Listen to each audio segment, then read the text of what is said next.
Excuse me sir, আপনি তো বাংলাদেশের সবথেকে বড় চাঁদাবাজ। আপনার চাঁদাবাজির সফলতার গল্পটা যদি আমাদেরকে একটু বলতেন। দে এই কি দেবো স্যার? তোরে কিন্তু একদম পায়ে মেরে ফেলবো। টাহা দিবি, টাহা দে।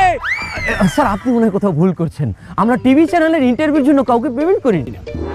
তোর ইন্টারভিউর জন্য কোনো পেমেন্ট এই চান্দাবাই চায় না। চান্দাবাই এত খরাতি না। তুই যে বাংলাদেশে একটা শীর্ষস্থানীয় টিভি চ্যানেল চালাও, সে টিভি চ্যানেলের উপরে আমাগো চান্দাবাদের কি কোনো হক নাই? তোমার চ্যানেলের নামটা কি জানো? 46 নাকি? এক্সকিউজ মি স্যার, ওটা 46 নয় 24। আর তো 24 হোক আর 28 হোক, চান্দা তোমার দেওয়াই লাগবে। কান খুলে শুনে রাখো, যেই সরকারি ক্ষমতায় আসুক, বাংলাদেশের মানুষের এই চান্দা বাইরে চান্দা দেওয়াই লাগবে। ঠিক কি না বলো? আপনি কিন্তু ভুলে যাচ্ছেন, আমাদের দেশে আইন আছে, আমাদের দেশে পুলিশ আছে।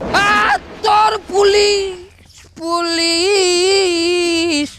হাজার পুলিশ, সকল পুলিশের মরণে স্মরণে।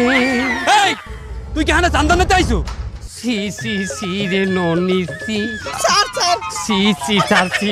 কি বলেন ইন্সপেক্টর স্যার? কোনো চান্দা নিতে আসি নাই। আসছি না, আমরা কোনো চান্দা নিতে আসি নাই। তাই আমি কি চাইছো? সালামি চাইছি স্যার, ঈদের সালামি। সাংবাদিকের কাছে তা আমাগো ঈদের সালামি দেবে কেডা? আমাগো তো কোনো সালাদুলা পায় না, চান্দা দেবে সালামি দেবে। আমরা তো পথ শিশু স্যার, আমাগো কেউ নাই। আছে কম না স্যার, আমাগো কেউ নাই। আমি হলাম জিন্দা হালাত। কাটিস না রে জংলার বান। এ জংলাই ভাই কাটবুকে থানায় লাও, ইনওয়াই কাটবু।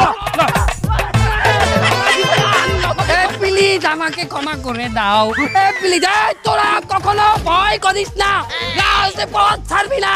চান্দারা কখনো হারায় না, যুগে যুগে চান্দারা আবার তৈরি হয়। এই আমার প্রতি যত ন্যায় অবিচার হবে, এই তো আসতে ধরে